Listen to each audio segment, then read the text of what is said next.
전문 분야 시즌즈 기질에 따른 양육 태도라는 주제로 오늘 아동발달 전문가 광주여자대학교 언어치료학과 원민우 교수와 함께하겠습니다. 어서 오십시오. 네, 반갑습니다. 열심히 집안일을 하다 오셨죠? 네. 네, 가족의 한 일원으로서 열심히 네. 설거지도 하고 고기도 굽다 왔습니다. 그게 바람직한 거죠? 그렇죠. 아이들이 볼 때도 사실 아빠의 어떤 역할들의 모델링이 될 수 있으니까. 네. 네. 그러니까 아주 뭐 적극적으로 하진 않더라도 그쵸. 가만히만 앉아있지 않으면 네네. 예, 서로 이렇게 위해주는구나라고 느낄 수 있을 것 같습니다. 맞습니다. 예. 제발 명절 지나시고 그런 증후군에 걸리지 않으셨으면 모든 며느리들께서 라는 마음이 좀 듭니다. 네네. 예, 따뜻한 정을 느끼고 오셨을 것 같습니다. 오늘은 근데 이제 어떤 주제냐 하면 기질에 따른 양육 태도를 네. 가지고 오셨거든요. 네. 근데 기질? 뭐 우리가 일반적으로 말하는 성격? 이런 걸 네네. 의미하는 겁니까? 조금은 이제 사람들이 다 성격은 많이 들어봤기 때문에 그 단어는 익숙하지만 기질은 약간은 알지만은 좀 애매한 단어라고 생각할 것 같아요. 네. 왜냐면 단어를 쓸 때도 우리가 뭐 성격이 급하다, 뭐 성격이 착하다 이런 말을 쓰지 뭐 기질이 급하다, 뭐 기질이 착하다 이런 말 안 쓰잖아요. 예. 근데 이게 정말 구분이 정말 중요한 게 기질 같은 경우는 좀 타고난 겁니다. 타고난 거, 즉 바뀌지 않는 부분이에요. 보통 부모가 물려주기도 하고 태어날 때부터 가지고 있는 어떤 모습일 거고요. 우리가 흔히 알고 있는 성격은 주변 어떤 환경적인, 그러니까 타고난 기질을 가지고 어떤 부모라든지 친구라든지 아니면 선생님을 통해 가지고 좀 만들어져 가는 걸 좀 성격이라 좀 볼 수가 있습니다. 그래서 기질은 바뀌지 않고 성격은 바뀔 수 있다를 구분하는 게 정말 중요하다라고 말씀을 좀 드리고 싶은데. 네. 근데 그게 왜 그렇게 중요합니까? 왜냐면은 그 말은 무슨 말이냐? 내 아이는 바뀔 수 있는 부분과 바뀔 수 없다라는 게 존재한다라는 거예요. 인정해야 되는 겁니까? 그렇죠. 기질은? 이걸 구분하지 못하면은 어떻게 되냐? 내가 아이를 키우다 보면은 아이의 어떤 모습을 내가 바꾸고 싶을 때가 있어요. 그럴 때 아이한테 바꾸라 그래요. 알고 보니까 이게 아이의 기질이에요. 네. 그럼 서로 힘든 거예요. 엄마는 엄마대로 오해하겠죠. 왜 아이가 내 말대로 안 하지? 왜 아이가 노력을 안 하지라고 노력의 어떤 치부를 할 것인데 아이 입장도 너무 답답할 거예요. 엄마가 하라는 대로 좀 바꾸고 싶고 열심히 하려고 하는데 잘 안 된다라는 것이죠. 그래 아이도 힘들어한다는 거예요. 그래서 이걸 기질과 즉 성격을 구분하기 정말 중요하다 말씀 좀 드리고 싶습니다. 또 이제 궁금증이 들죠. 어떤 게 기질이고 어떤 게 성격인지 어떻게 합니까? 내 아이? 그렇죠. 이런 데 궁금증이 들죠. 네, 맞습니다. 이걸 정말 구분을 잘해야지. 네. 내가 이 부분은 성격이니까 내가 바꿔줄 것이고 이 부분은 기질이니까 인정해줘야 될 것이다라는 게 이제 구분이 될 것인데 이거 하나 먼저 말씀드릴게요. 보통 이제 부모님의 기질과 아이의 기질이 똑같을 때 갈등이 많을까요? 아니면 다를 때 갈등이 많을까요? 다를 때 갈등이 있겠죠. 아무래도. 사실은 둘 다입니다. 둘 다. 뭐냐. 다르면 다르다고 서로 인정하지 않아요. 네. 왜냐면 나랑 내가 이제 지났던 모습과 전혀 다른 모습이 나오기 때문에 인정하지 않기 때문에 이제 갈등이 있을 것이고 같아도 내가 사실 저 기질로 살아봤거든요. 물론 좋은 점도 있겠지만은 나의 어떤 안 좋은 점은 내 아이는 안 그랬으면 좋겠어요. 그럼 아이한테 바꾸라 그러는 거예요. 그럼 네. 또 이제 갈등이 된다라는 것이죠. 이걸 이제 구분하고 싶어가지고 많이 찾아오셔요.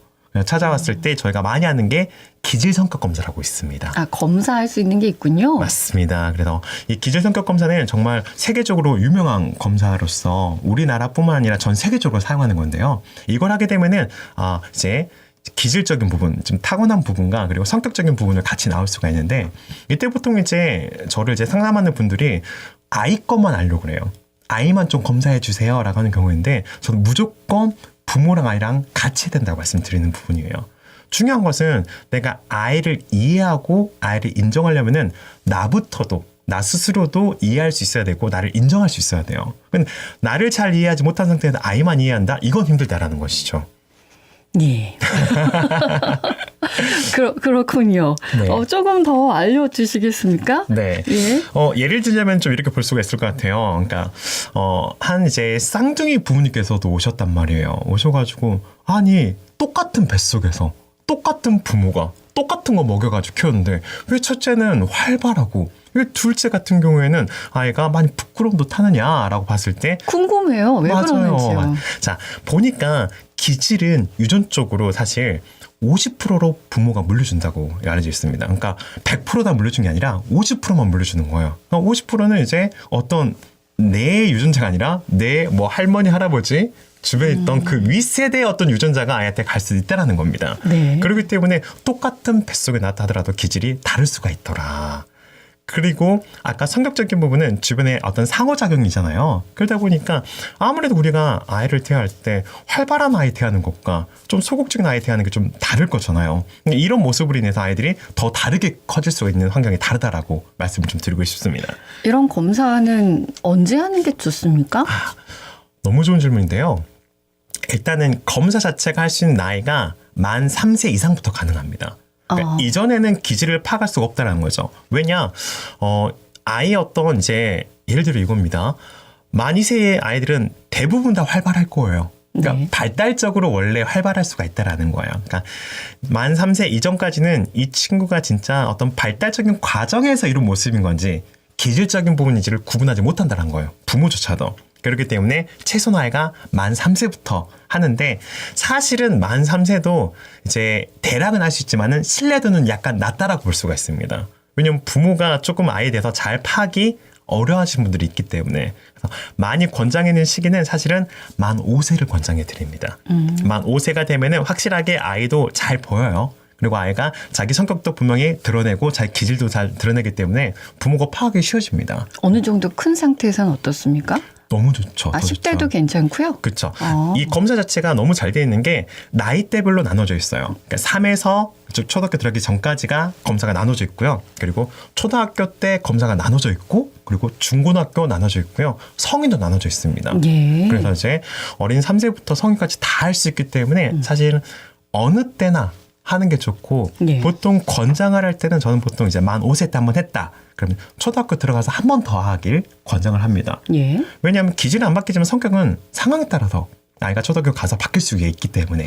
이 검사 이름이 네. TCI 검사. 맞습니다. 이겁니까? 기질 성격 검사라고 해서 오. TCI라는 검사입니다. 예. 그러니까 객관적으로 측정할 수 있는 도구 네네. 이것인 거고 이걸 네네. 하고 나면 그 아이의 기질이 나오는 거군요. 네, 맞습니다. 성격이 나오는 건 아닌 거고. 둘 다 나옵니다. 아, 둘 다 나옵니까? 네, 기질과 성격이 같이 나와가지고 네. 그래서 저희가 권장을 해드린다는 거예요. 아, 왜냐면은 우리가 흔히 하는 MBTI는 많이 들어보시잖아요. 많이 하죠. 네, MBTI는 이제 약간의 이제 저희가 전문적으로 할 때는 별로 잘 이렇게 넣지 않는 이유가 MBTI는 단편적인 성격만 보는 검사예요. 즉 MBTI 이야기 들어보면은 나중에 바뀌었다라는 이야기 많이 들어본단 네, 말이에요. 종종 나오죠. 네, 바뀐다고 하는데 성격이니까 네. 바뀔 수 있다라는 거예요. 그러니까 바뀔 수 있는 현재의 성격도 중요하지만은 기질적인 부분도 아는 게 중요하기 때문에 이 TCI 검사는 둘 다 나옵니다. 그래서 바뀌지 않는 모습은 어떤 거고 바뀔 수 있는 모습은 어떤 거구나라고 알 수 있다라는 게 좀 장점이라 좀 볼 수가 있을 것 같습니다. 어떤 내용들이 있습니까? 검사 일단은 내용에? 기질 같은 경우에는 총 크게 4가지로 나눠집니다. 이것부터 보는 게 좋을 것 같아요. 자, 모든 기질은 무조건 장점과 단점이 같이 존재합니다. 네. 예를 들어서 내가 혼자 지내는 게 편해요. 그럼 제 기질의 장점은 혼자 일하는 건 정말 잘할 것이고 외로움도 별로 안 탈 것이고 이러지만 약간의 단점은 사람들이랑 지내는 거 힘들어할 수 있다는 거예요. 네. 생각하는 거예요. 나는 혼자 지내는 게 편하지만은 그래도 내가 MT라든지 OT 이럴 땐 사람들이랑 잘 지내봐야지 하고 노력한 것은 이게 성격이라는 거예요. 아, 내가 바뀌지 않지만은 내가 사회생활에 맞춰가지고 성격을 쓰는 게 이게 성격이라는 거예요. 자, 그래 기질은 총 크게 4가지 나눠집니다. 자극, 추구, 위험, 회피, 사회적 민감성, 그리고 인내력 4가지로 나눠집니다. 네. 자극 탐색. 네, 자극, 추구, 이게 뭐예요? 똑같은 자극 말이죠. 탐색은? 똑같은 말입니다. 자극, 추구나 예. 자극, 탐색이 똑같은 말인데 자극, 추구가 뭐냐면은 어떤 새로운 걸 좋아하는 어떤 자극을 추구한다라고 보시면 될 것 같아요. 네. 그래서 이 자극, 추구가 높은 사람들의 장점은 호기심도 많고요.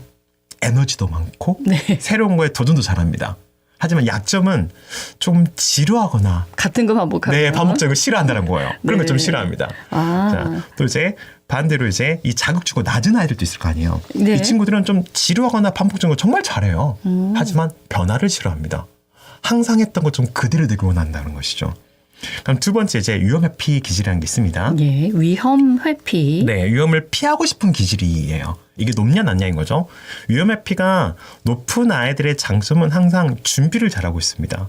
대비를 잘하고 있어요. 왜냐하면 내가 위험해서 피하고 싶은 마음이 크니까. 예. 항상 대비하고 있고 그렇기 때문에 실수가 적고요. 항상 준비성이 좀 뛰어난다는 게 장점이에요. 네. 하지만 약점은 스트레스를 많이 받습니다. 아, 혼자 일어나지 않는 일을 혼자 걱정하고 있어요. 혼자 좀 걱정하죠. 그래서 스트레스가 좀 높다라는 게 약점이라 좀 볼 수가 있어요. 네. 대신 이제 이 위험회피가 낮은 아이들 같은 경우에는 낙천적이에요. 괜찮겠지. 그렇지 뭐. 뭐 잘 별일 되겠지. 있겠어? 뭐 별일 있겠어. 이게 장점이란 거죠. 네. 하지만 단점은 조금 많이 더 덜렁덜렁대고 실수가 좀 많고요. 네. 실제 위험이라고 느껴야 되는데도 괜찮겠지 하다가 큰 코 다친다라는 게 약간 약점이라 좀 볼 수가 있습니다. 예. 그리고 이제 세 번째는 이제 사회적 민감성입니다. 사회적 민감성. 네, 예. 사회적 민감성. 남들의 이제 어떤 사회적으로 민감하게 반응하는 치수라고 볼 수가 있어요. 즉, 약간 눈치라고 좀 봐야 될까요? 예. 이게 높은 사람들의 장점은 일단 대인관계가 정말 좋습니다.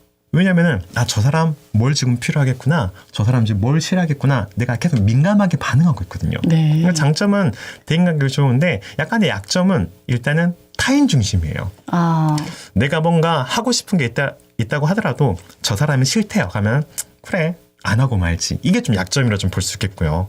이 사회적 민감성이 낮은 사람들의 장점 같은 경우에는 객관적인 판단을 잘합니다.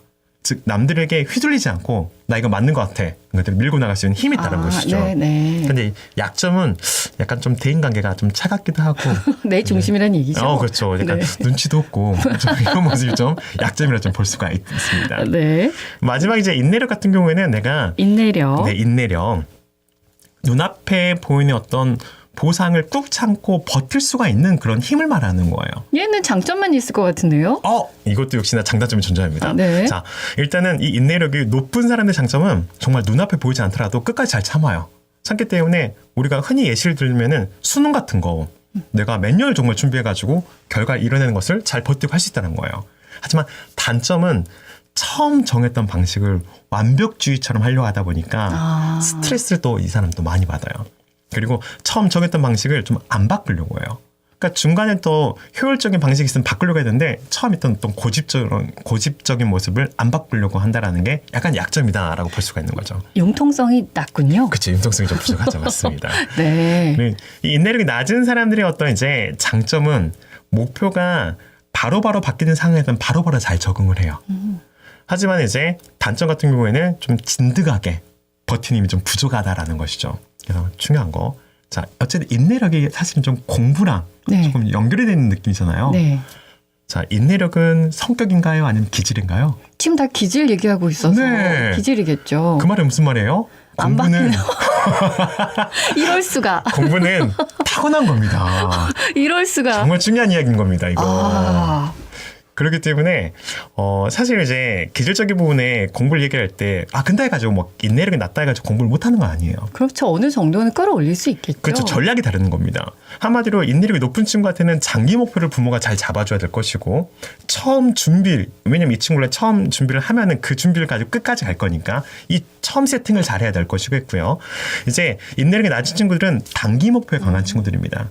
한마디로 아이한테 그냥 오늘 숙제해가 아니라 오늘 3페이지까지만 하고 엄마가 좀 확인해 볼게 가지고 단기로 잘라줬을 때 이 친구들은 갈 수 있다라는 거예요. 네, 중요하군요. 네.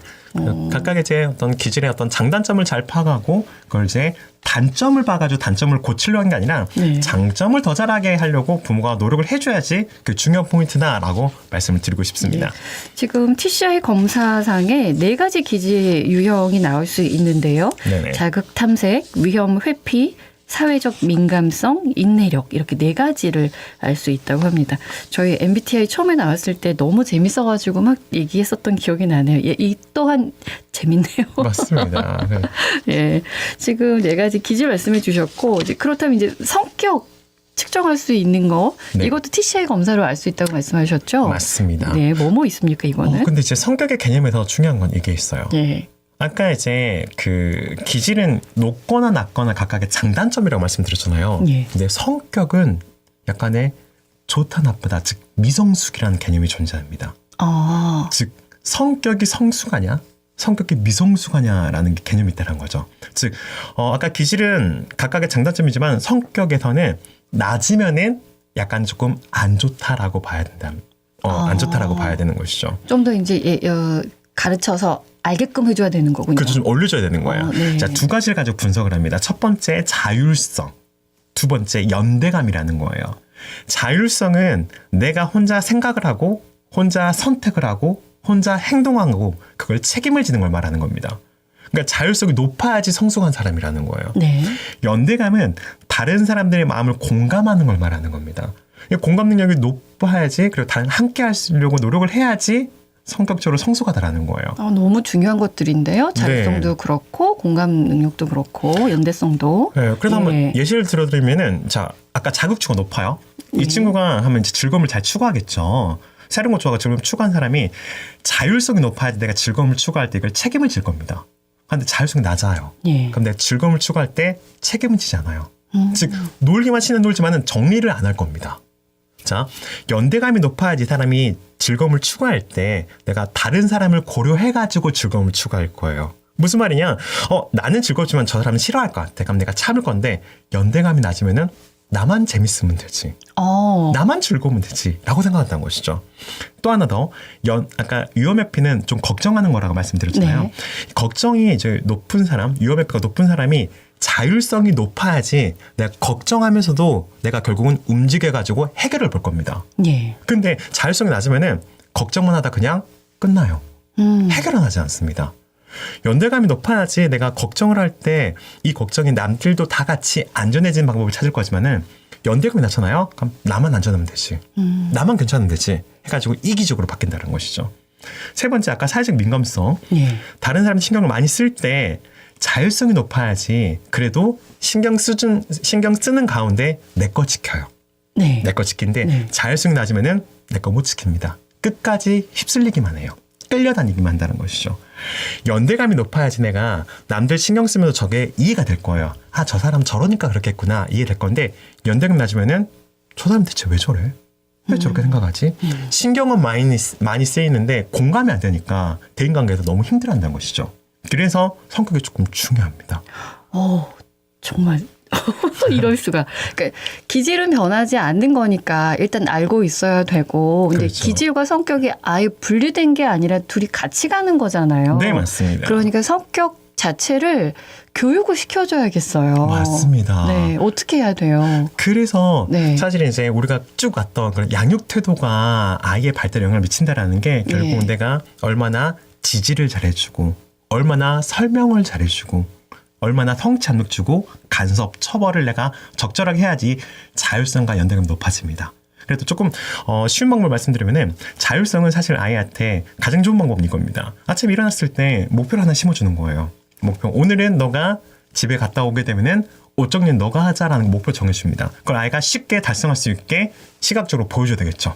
보여줘서 뭐 적거나 아니면 붙여주거나 해가지고 아이 갔다 오면은 이제 혼자 성공 못할 것 같다. 가면 지지를 해주거나 간섭해줘야죠. 너 아까 우리 아침에 약속했던 거 한번 해볼까 하면 아이가 보고 이 간섭의 도움을 받아가지고 할 거란 말이에요. 지지해줘야죠. 너가 정말 잘하는구나. 너가 계획한 대로 됐네. 이렇게 했을 때 아이가 혼자 스스로 계획을 하고 혼자 내가 성취감을 겪을 것이고 내가 행동해보고 거기에 유능감도 느낄 거예요.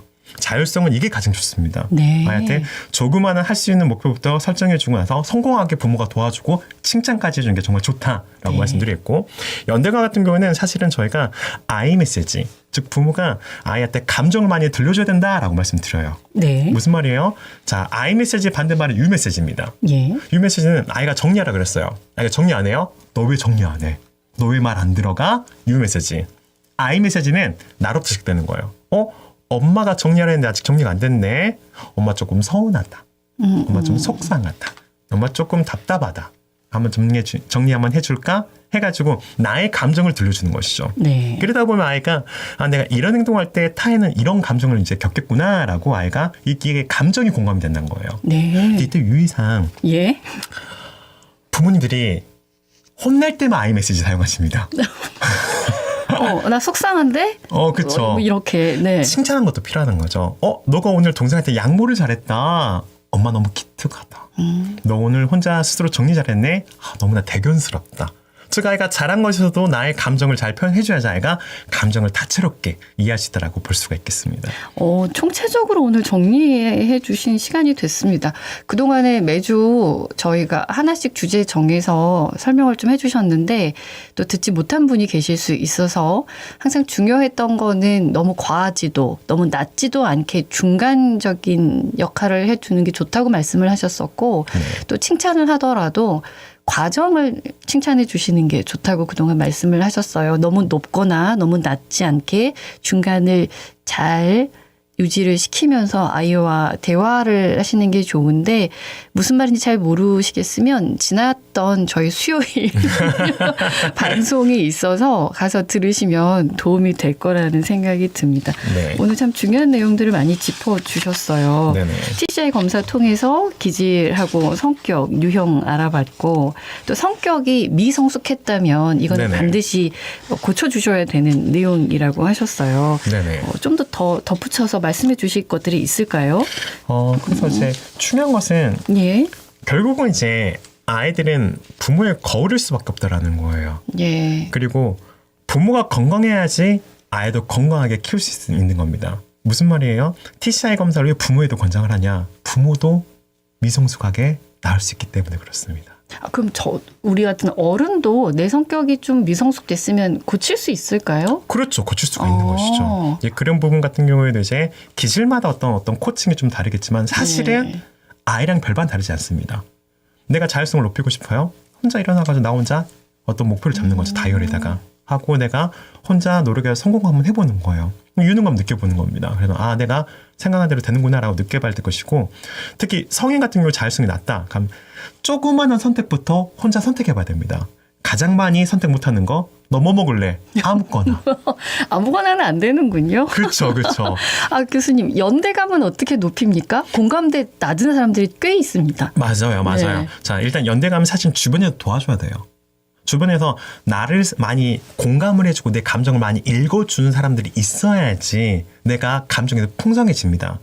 지금 무슨 말이에요? 그래서 부부관계가 중요할 것이고요. 만약 부부가 나한테 어떤 내 배우자가 그걸 못 준다. 그럼 상담가를 이제 만나보는 게 좋다라고 말씀드리고 싶어요. 일단 내 감정을 상대방이 공감해 주는 걸 느끼고 네. 거기서 나도 연대감을 느끼는 겁니까? 맞습니다. 그러니까 남들이 나를 이제 이해를 해주고 내 감정을 이제 알아줘야지 내가 지금은 어떤 사람들은 내가 화나는지 슬펐는지도 잘 이해하지 못한 분들도 계신단 말이에요. 네. 즉 한마디로 답답해도 화내시고요. 슬퍼도 화내시고 그리고 서글퍼도 화내요.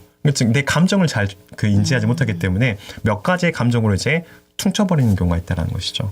그렇기 때문에 좀 이렇게 주변 어떤 친구 중에 내 감정을 좀 잘 공감하는 사람이 있다. 그럼 그 사람이 잘 뭐 커피도 사주고 밥도 같이 먹고 해주고 네. 정 이제 그런 사람이 없다라고 느끼면 전문가를 한번 만나보는 것도 정말 큰 도움이 된다라고 교수님 말씀드리고 주변에 싶습니다. 사람이 많겠는데요? 알겠습니다. 오늘 말씀 여기까지 듣겠습니다. 고맙습니다. 네. 언제 어디서나 내 손 안의 뉴스 광주 MBC 뉴스 유튜브 구독으로 함께하세요.